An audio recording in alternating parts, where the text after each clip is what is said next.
Thank you, Mr. Chairman. Mr. Secretary, the National School Boards Association recently released the results of the independent review into their letter to President Biden calling for the DOJ to use counterterrorism tools to investigate parents as domestic terrorists.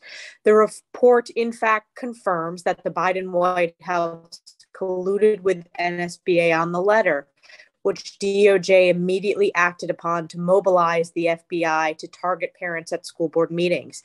The investigation also revealed that the White House used information from NSBA regarding the planned letter to include in discussions with the Department of Justice before the letter was even finalized. In fact, a week before the letter was officially sent, the White House had a detailed summary of the contents of the letter and its request for federal intervention against parents, including usage of the Patriot Act.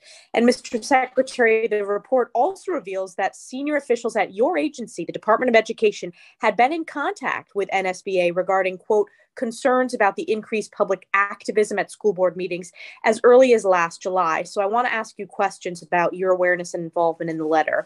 In August of last year, you participated in virtual town hall meetings with NSBA representatives. During these events, did you request that NSBA write the letter or otherwise indicate support for the letter?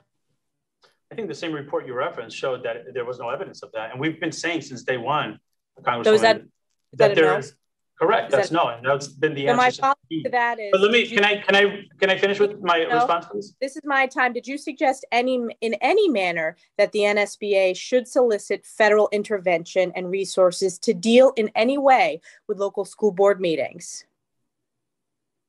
Congresswoman, I feel strongly that parents' voice does matter, and especially during the pandemic when things weren't. But you're not answering a question. It's a question.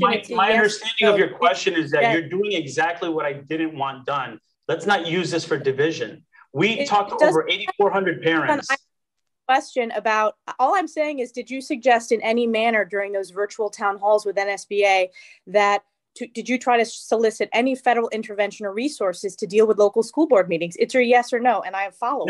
No, there was no The report what we wanted to do, Mr. Secretary, I would love to finish my responses, Congresswoman. You answered no.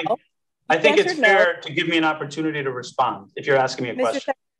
You answered no. The report, in fact, stated that, quote, some evidence also suggests that you, quote, requested additional information be sent to your office on disruptions at school board meetings during the August 16th town hall meeting. What did you mean about the additional information sent, and did you, in fact, receive this additional information? Are you going to allow me to answer the question? Yes. Okay, thank you.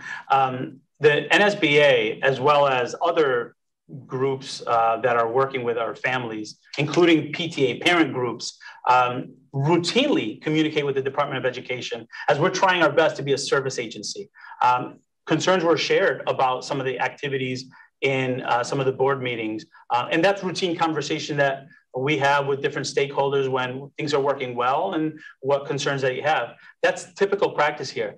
As I said before, we didn't ask for any letters. We didn't ask for any information that you're alluding to. In fact, if you look at our track record, Congresswoman, we've met with 8,400 parents. I've had parent groups, parent roundtables at many of my visits. And I know as an educator that parents are critical to the success of their children. They're the best partners in the process. That's why I'm fighting for full service community schools that engage parents. That's why I expected American Rescue Plan proposals have parent engagement in it. So look at our track record. Mr. Secretary, I know I've hit a nerve here, so I'm going to continue asking questions. So the answer is yes, there was additional information as part of those conversations. My follow-up is, were you or any Department of Education personnel sent a copy or otherwise made aware of a summary of the letter provided to the White House on September 21st? That's a pretty easy yes or no question. I don't have any information. I don't recall getting any letter, summary letter. So were you made aware of the September 22nd discussion between the White House and DOJ pertaining to the letter or, quote, options we can pursue here? Were you or any personnel at the Department of Education? Not that I'm aware of at this point. I don't have any information on that. So were you first and your staff first made aware of the letter on September 29th? Is that what you're testifying to today? I can have my staff get back to you on what information we received if you'd like. If it's that important to you, let's focus on what's in the budget to help our families. It's important. It's important that parents across the country. In fact, we do have an outstanding Freedom of Information Act request, which was sent to the department requesting all information, documents, or communications. If there's no problem providing this to Congress, why has the department not complied with this request? Do you intend to apply with the FOIA request? And what's the timeline for that? We always do, and we want to continue to connect with families as we've done in the past. Thank you. And what's the timeline for that FOIA, complying with that FOIA? I'll have my staff reach out to you to give you that information. Thank you.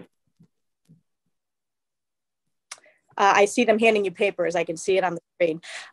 My final question is, President Biden's DOJ has in fact not rescinded the memo directing the FBI to use counterterrorism tools. The gentlelady's time has expired.